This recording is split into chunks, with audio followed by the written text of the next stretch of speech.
This lovely bracelet project is embracing the new craze for carrier beads. It was first started by Martina Heitz in Germany. She did a beautiful necklace, and since then carrier beads have been the way to go. So of course we had to come up with our own bracelet selection as well. And we've got lots of new and different ideas, lots of fantastic patterns, and I'm going to show you how to read the pattern, how to start from the beginning to the end, so that you too can have a wonderful carrier bead bracelet or necklace. I've gathered together all the bits and pieces that I need to make my bracelet. To start with, I have a beading needle. I've also got here an extra little bead which will act as a stopper bead. It can be anything of any colour.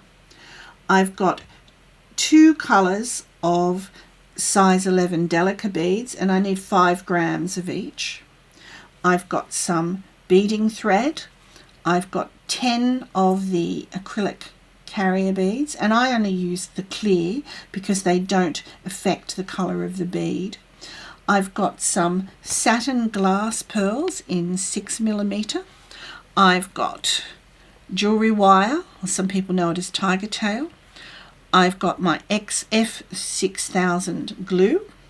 I've got a lobster clasp, extension chain and crimps, and I've also got some crimp covers, which are optional, but they do make your work look professionally finished. And I've got some chain nose pliers. So let's begin. The first thing we're going to do in the bracelet is make a series of these little tubes or little circles of beads. And we're going to choose different patterns and to make them. Now the reason we make these little tubes is because they slide nicely onto the carrier beads. So you can see they just slide on, and later on we'll attach some glue to make them sit nicely. So that's the basis of what we're doing. So the first thing you need to know is how to read the pattern. So I've just got one here, and I thought I'd just talk you through it before we start. Now this is a peyote stitch pattern, and you can see that it's like a set of bricks, and that's the way it works. And there's a couple of different ways to read it. You can read it straight off the pattern, but we've also supplied with you a word chart so that you can read the word chart. Now a good friend of mine is a beading buddy, Liz, came up with the great idea, or showed me a great idea, to cut out from one of the patterns just the little shape so you can actually see how to read one of these patterns. So to start with, you start always with the first 2 rows. So we've got all 6 of these beads because you start with 6 beads across. And if you see, it's like 1, 2, 3, 4, 5, 6.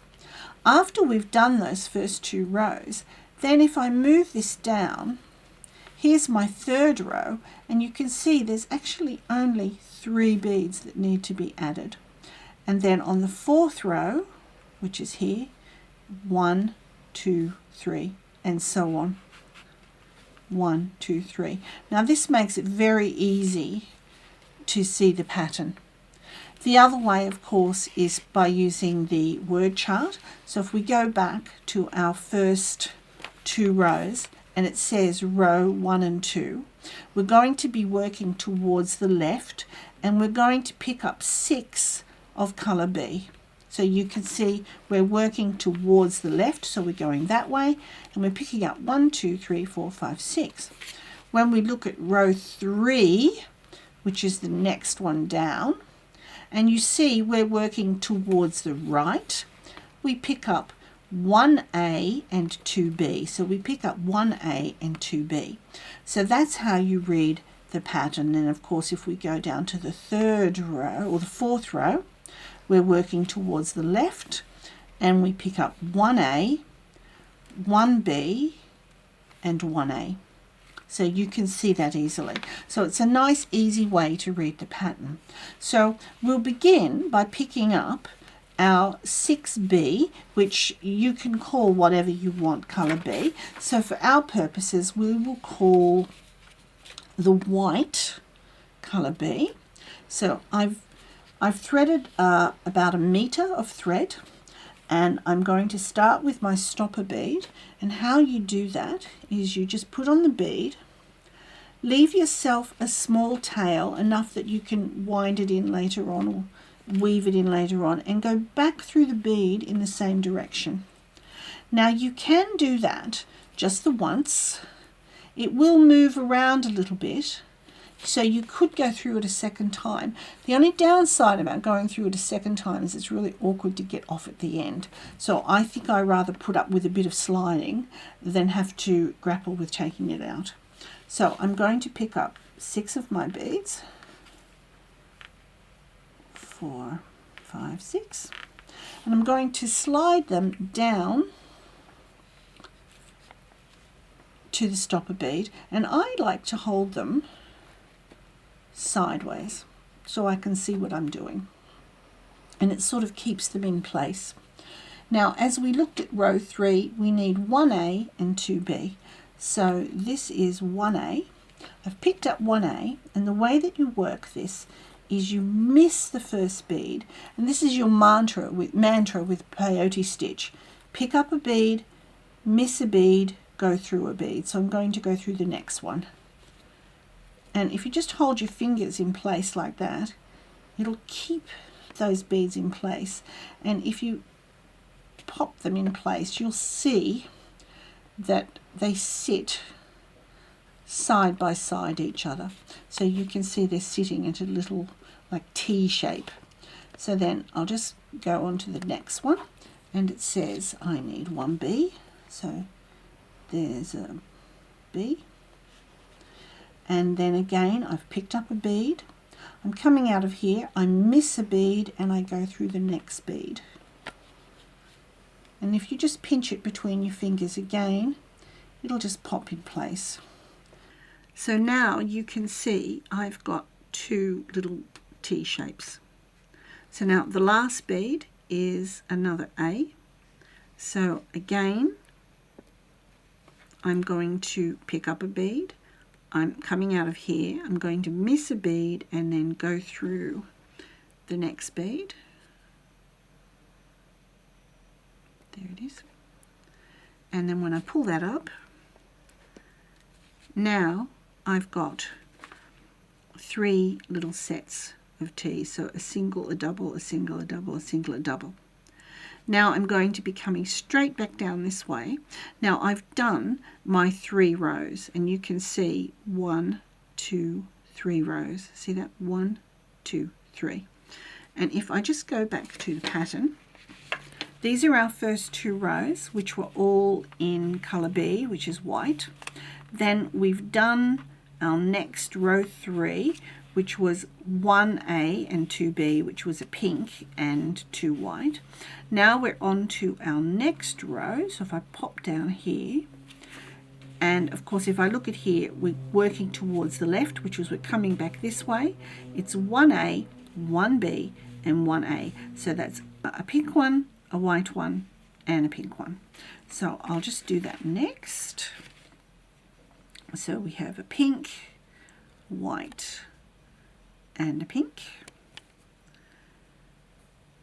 And what we're going to be doing is coming down, back down this way.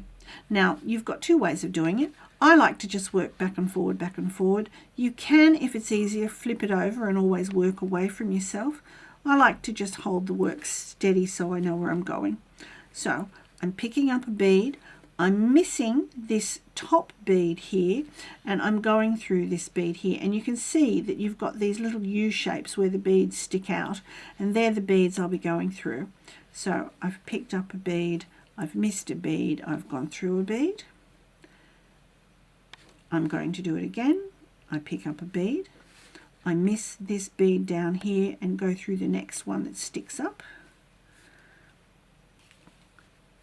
and again pick up a bead, miss a bead, go through a bead. There we go. So now we've finished that row. Now it's time to go on to the next one. And if I look at the pattern, so we're on row 5, and that's just 3 of A. So that's 1, 2, 3, of these little beads here. So again, I'm going to miss this first bead. I've picked up a bead, I've missed a bead, I go through the one that sticks out. So you can see each of them stick out. So I'm going through this one that sticks out and go through. And if you just pinch where it is and it doesn't move. And I always like to just make sure that they're sitting in position before I carry on. Pick up a bead, miss this bead, go through the next one that sticks up. There it is. Pop it in place, pick up a bead, miss this bead, and go through the next. And that's row completed. The following row is exactly the same. So again, pick up a bead. I'm coming out of here, I'm missing this bead and coming back down into that one there. Peyote stitch, or this is even count peyote stitch. It's a nice easy stitch. Pick up a bead, miss this white bead, go through the next one that sticks up. It's nice and easy to do, and doing what this is called even count means it's just back and forward very easily. Okay, so that's that next row done, and you can see I've got my first little chevron point, and now I'm just about to make my next one. So now I'm up to row 7, which if I put my marker there, it says 1B and 2A, and I'm going towards the right. So it's 1B and 2A. So it's 1 white and 2 pink. And that's going to end up giving me my pink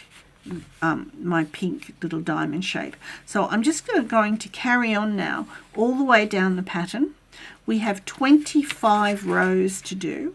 And if you look at here, you will see that I have 1, 2, 3 on each side.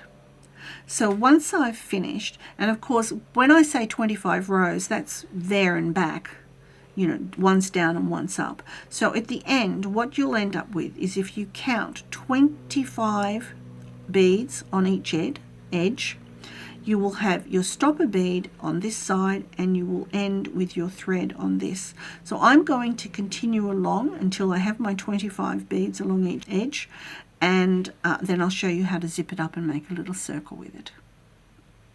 I've finished my pattern, and you can see I've ended up with my stopper bead on that side and my final thread on this side. And if I count along each edge, I have 25 beads here and 25 beads along this edge as well. What I'm going to do now is I'm going to bend it over in half, and I'm going to zip these two edges together. Now the first way to do that is, you can see I'm coming out of here.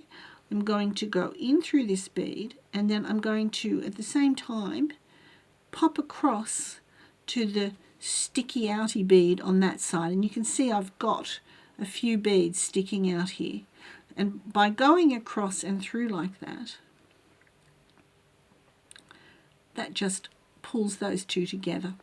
Then I've got these two that stick out, so I'm going to just go diagonally across those two like that. The thread will come across here and down there, so you'll see that in a moment. There. See, it's starting to come together already. And then my final two are this one here. So you can see I'm sort of coming across and going on the diagonal. So this one here, and then my last sticky up is over here. And so when I pull this up, now you can see it's quite nicely zipped together.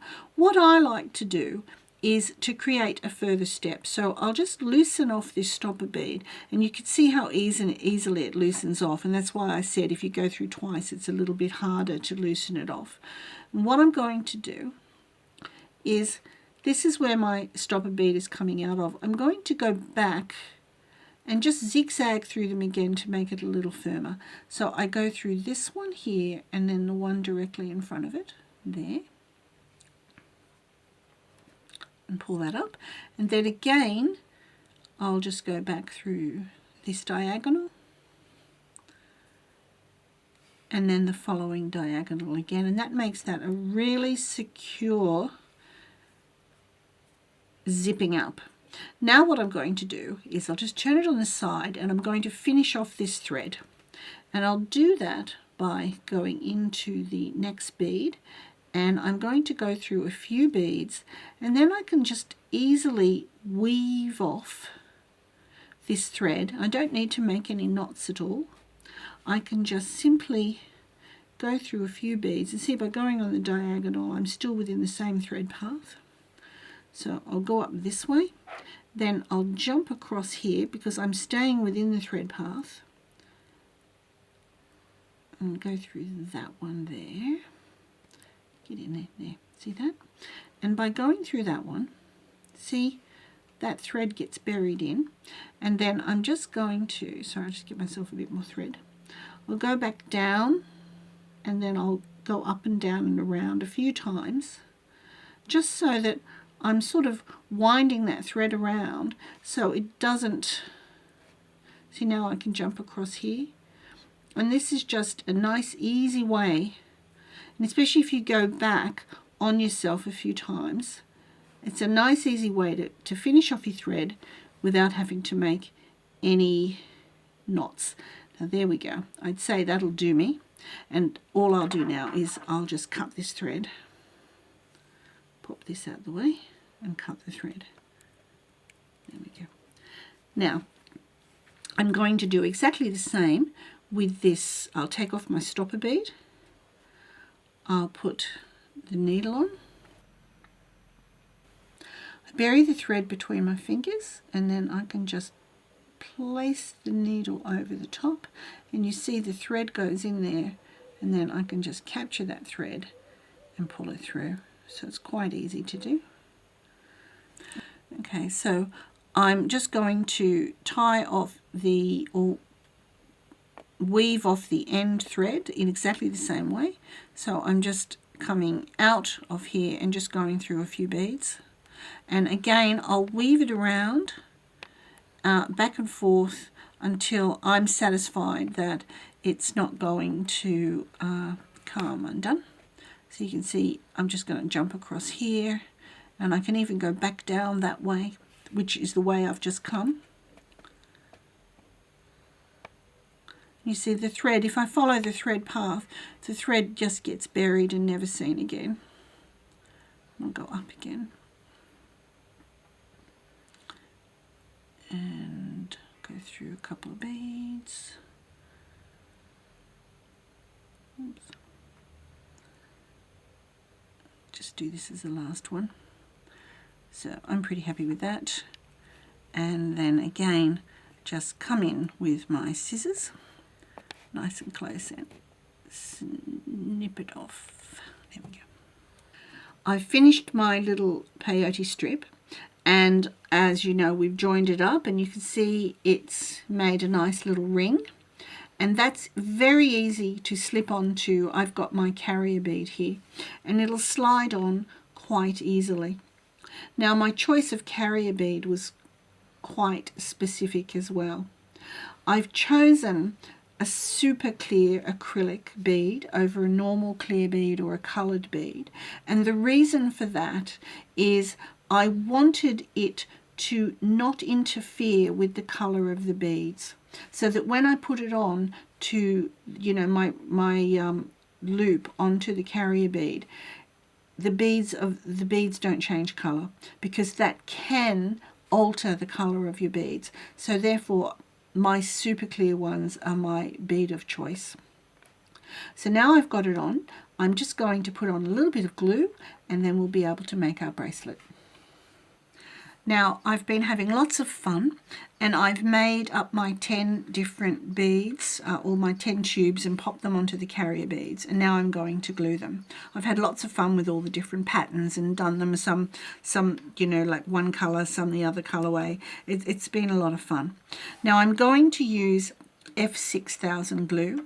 It's my go-to glue of choice because it dries clear, it's waterproof, and the nice thing is if you get it on your fingers, it just rubs off and they don't stick together. So that to me is the biggest bonus. And it holds, it really holds well. So I've got here, if you notice my bead mat's gone, I've got just an old piece of card or paper or something, or an old plate, whatever, and I've got a little cocktail stick here. I'm simply going to pop a blob of glue onto my, I mean, you can take it straight out of the tube if you want to, but I just like to put a little blob of glue on there. I'm going to pick up my carrier bead. See, I've got it half, oh, I've got it half on and half off. There we go. And what I'm going to do is I'll just take a blob of the glue. I'm going to run it down one side, and then I'll turn it over very carefully. You've got 10 minutes tack time with this, so you don't have to rush at all. And then I'm going to run some down the other side, and then I'm simply going to slide my little tube on. There we go. See, it doesn't matter if it's on my finger. And then I'll just press that in place. I've got 10 minutes to play with it, so I can slide it around to make sure that my pattern's sitting in the correct spot that I'm happy with. And then I'm ready to now start the next one. So again, just hold it like that. A bit quicker this time. Bit of glue on one side. See, I hold it on the ends. Bit of glue on the other side. It's quite quick. The nice thing about this glue is it doesn't smell too bad either. Okay, there we go. There, it's on. Now if you get any little bits of glue like I've got on my fingers, you can just literally, when it dries, you just rub it off. Okay, done. And so I'm just going to continue on gluing my beads, and then I'll come back. Now the only thing about this glue is you do need to leave it overnight. It needs about 12 hours to cure, but then it won't move. It's stuck there forever. So you just need to leave it. I usually do them before I go to bed at night, and then when I wake up in the morning, it's all finished. So I'll just, whoops, continue on and come back tomorrow, and I'll show you how to make the bracelet. All my beads are dry now, and the glue has, you know, cemented them quite firmly to the beads. And the nice thing is what I love about this F6000 is that it's dried clear, so there's no trace whatsoever of any glue. I've also laid them out here in an arrangement that pleases me, and I'm ready to put them together. I've cut myself about 1 meter of jewelry wire. This is 0.3. And I'm going to thread the clasp on, and I'm going to bring that to the middle of the wire. If I bring my two ends together, and if you've got, like, you know, see how one of these ends are a bit ratty, then you can just come in and snip them cleanly so that they're easy then to pick up my crimp bead, of which I'll pick up the crimp bead, and I'm going to slide that down to the end of my wire. Now, by laying down flat on the mat, you'll have more control. I'm just going to back that off a little bit, A, for a little bit of wiggle room, and B, so that I can put a crimp cover over. Now, you don't have to use a crimp cover if you don't want to, but I think it just gives it a nice, more professional finish. So, see, I'm coming in and really giving it a good squash with the pliers. Then if I just give it a little tug, see, I'm knowing it's not moving, so I'm satisfied that that's permanently attached. Next, I've got my crimp cover, and you can see it's a U shape here. So what I'm going to do, and they're designed to close, I'm just going to pop the little crimp inside, and then I'll come in and I'll see if I can do it not moving. I'm just going to gently, I have to pick it up to do it. I'm just going to gently come in with my pliers, and I'm just going to just very gently squeeze it until it closes. And see, it's just closing now. And then you can see there's a little bit of gap opening. So what you do is you just very gently come in with your pliers and squeeze, release, squeeze, release, squeeze, release. as you turn it around, squeeze, release. You can see I'm sort of moving it around and squeezing it and coaxing it into a nice round shape. I'm not putting too much pressure on it, just gently. There we go. So that now I'm happy that that's nicely closed and it just looks like a nice silver bead. Now, the next thing I want to do is I'm going to start adding my satin pearls. I'm going to keep my wires together and thread one bead with both wires over and bring that down to the end. And if you find it's trouble getting it through together, do one at a time. Bring this down to the end. You have to be a little bit delicate with the jewelry wire, because if you kink it, it will actually remain kinked, like see I've done there. So just gently coax it down to the end so that it's sitting nicely. Okay, then I'm going to, because I'm going to open out the two wires, I'm going to thread one of my, I've kept a couple of my Delica beads back, and I'm going to thread one on each wire, and that's going to allow me to then bring in a larger bead. It's just a slow increment, then put on a pearl, and it just makes it sit a bit better. Right. So now I've got them separate, it's time to start adding the carrier beads. So I've got my first one. So again, it's got two holes, as you know. So one through that side and one through this side. So this is a nice, quick and easy way to do things. And that wire is determined to kink on me. There we go. So now I'm just going to continue threading, and I'm alternating a pearl and a carrier bead on one, and then a pearl and a carrier bead on the other side of the carrier bead. There it is, there through the hole. The nice thing is you don't need a needle with the jewelry wire at all. It's firm enough just to thread on its own. So I'm going to continue like that until I get to the other end of the bracelet, and I'll meet you at the other end and I'll show you how to put the clasp on at the other end. Now I've threaded all of my bracelet up, and you can see here at the end I've threaded my last two beads and a Delica bead on each wire.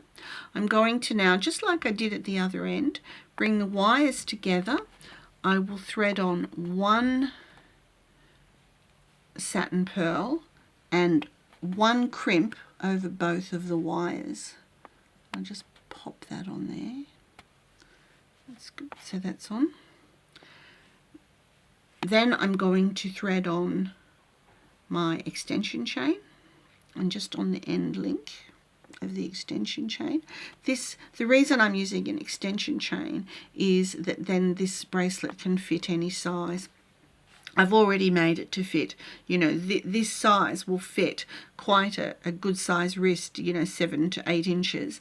If you want to, you'll have lots of leftover beads. You can continue adding single beads either side to make it whatever length you want. But I like an extension chain because A, it just looks a bit fancy. You could always dangle another little bead off the end if you wanted to for decoration, or it just means that you can change the size as much as you want.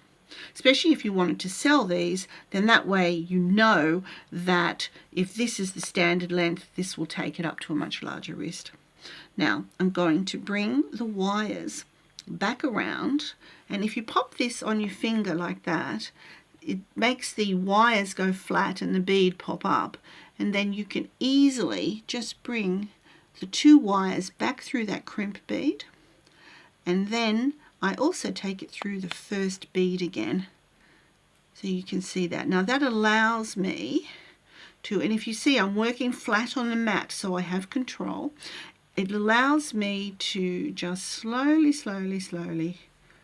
pull pull, pull, pull gently all the way up. Now remember, leave some wiggle room and even back it off a little bit so that you've got room for your crimp cover as well. So I'm quite happy with that. Just make sure that the rest of the bracelet is sitting where you want it to sit. You don't want it too tight because you do want movement. You want this bracelet to be able to bend around your wrist and not feel rigid. Okay, so I'm happy with that. Just back that off a little bit. Come in with my pliers. Again, see I'm working flat on the mat. I have control. Oops, there, the cutters, that wouldn't do. And then here we go. Just come in with the tip. Give it a little squish. Then I can pick it up. And then I can come in and give it a good hard squash. Right. Now, on with my last crimp cover. Just pop that over. Come in with your pliers. Remember, not too hard or too fast. Just slowly bring it together. That's nice. Then remember what we did before is just squeeze, release, squeeze, release, squeeze, release. Just slowly, slowly until you get it closed. Now don't worry if it goes a bit squashy. Just continue to squeeze and release until you're happy that you've got it where you want it. And you just do it slowly, slowly, slowly, slowly. Okay, that's pretty good. Now, to finish off, I'm just going to come in with my cutters, come in close to the exit bead, snip it off, and there we are. There's my finished bracelet, all done and ready to go. I hope you've enjoyed the video and had fun playing with the acrylic carrier beads and using the Delica beads to make a nice bracelet or necklace. However, we've also got hematite ones, hematite carrier beads. Now these are also, they're almost exactly the same size. So you could use them, you know, in between as alternate beads on a bracelet or a necklace. They're a gemstone hematite, so they're a beautiful quality and they have a nice weight to them. And you can play around with these a lot more. So you could cover them with Delica beads. Or here, I've covered one, as you can see, with Preciosa seed beads, which gives you a really nice finish and they fit them beautifully. And even, which will be in a coming video, which I hope to get out to you very soon, is I've covered one with a netting stitch, so that you can still see the bead underneath, and I think that's going to make a fabulous necklace or a bracelet once I finish that, and I'll be making that video very shortly for you and you'll be able to see that. So as you can see, the fun doesn't stop here. There's lots more to come with carrier beads. So thank you for watching and I hope you've enjoyed the video.